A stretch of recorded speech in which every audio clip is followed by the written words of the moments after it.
Okay కానీ మాట్లాడండి please silence silence మాట్లాడు మీరు మాట్లాడండి. ఈరోజు ఇండస్ట్రీకి ఎంతో విషాదకరమైన బాధ. మన కోట శ్రీనివాసరావు గారు ఇంక లేరు అంటే నమ్మలేకపోతుంది. ఎంతో అద్భుతమైన నటుడు కాదు ఆయన, మహానుభావుడు. ఎంతో నిక్కచ్చిగా మాట్లాడగలిగే మనిషి. కృష్ణరాజు గారు అంటే అపారమైన ప్రేమ. ఎన్నో సినిమాలు చేశారు కృష్ణరాజు గారితో.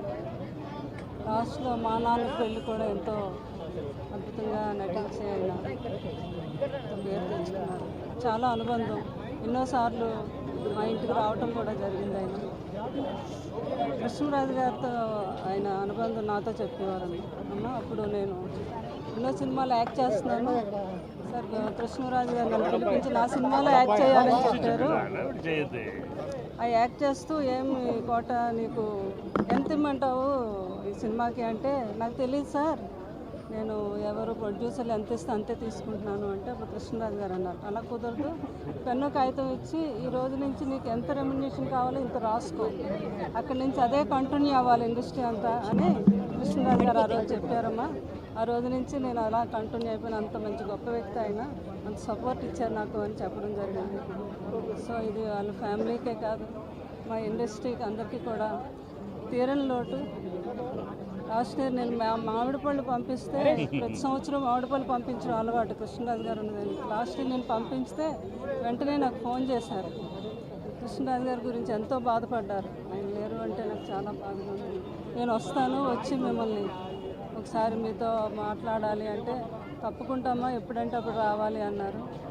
లోపల నేను అమెరికా వెళ్ళడం వచ్చేసరికి ఈ వార్త నాకు చాలా హెల్ప్ చేసింది. సో ఆయన ఎక్కడున్నా కూడా వీళ్ళంతా మహానుభావులు, అమరవీరులే వీళ్ళు. వాళ్ళ ఆత్మకి, ఆయన ఆత్మకి శాంతి కలగాలి, కుటుంబం ఎంతో ధైర్యంగా ఉండాలని నేను మనస్ఫూర్తిగా కోరుకుంటున్నాను.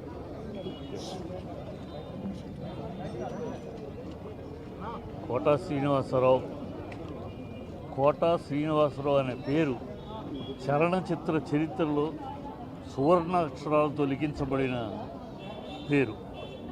అది ఏ పాత్ర వేసినా, ఏ క్యారెక్టర్ చేసినా దానికి ఒక జీవం పోసి ఆ పాత్రని ఘనంగా నిలిపిన మహానటుడు.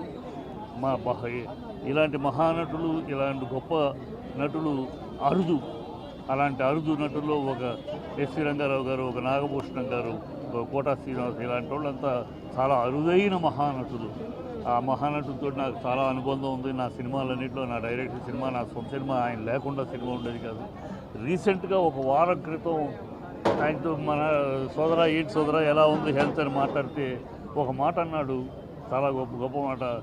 నేను చెప్పాను 83 ఏళ్ళు అని. అంటే సోదరా అయితే 83 ఏళ్ళు అయితే లెక్క ప్రకారం, శాస్త్ర ప్రకారం 83 ఏళ్ళు అంటే 1000 పౌర్ణములు చూస్తారంటారు. మరి నువ్వు రేపు గురు పౌర్ణమి 1000 పౌర్ణమి చూడబోతున్నావు నువ్వు అని అంటే చాలా సంతోషపడి, అవును మన శాస్త్రం చెప్పుద్ది 1000 పౌర్ణములు చూస్తే స్వర్గ తలుపులు తెచ్చుకుంటాయి అని అంటాం.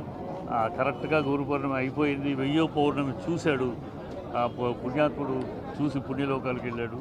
అతను స్వర్గం తలుపులు తెరుచుకుంటే అంత మహానటుడు. అతనికి నాకున్న బంధం సోదరా అని తప్పితే నేనాడు పేరు పిలిచి చిట్టేరు పిలిచి ఎరగడు. నేనేనాడు కోట సోదరా మా ఇద్దరి మధ్య బంధం అది. ఎప్పుడూ ఇండస్ట్రీకి అతను మెడ్రాస్ వచ్చిన మొదటి రోజుల నుంచి, అప్పటి నుంచి ఉన్న పరిచయం, ఎంతో బంధంగా ఉండేవాడు. ఆ అనుబంధాన్ని తలుచుకుంటూ ఉంటే ఆ సినిమా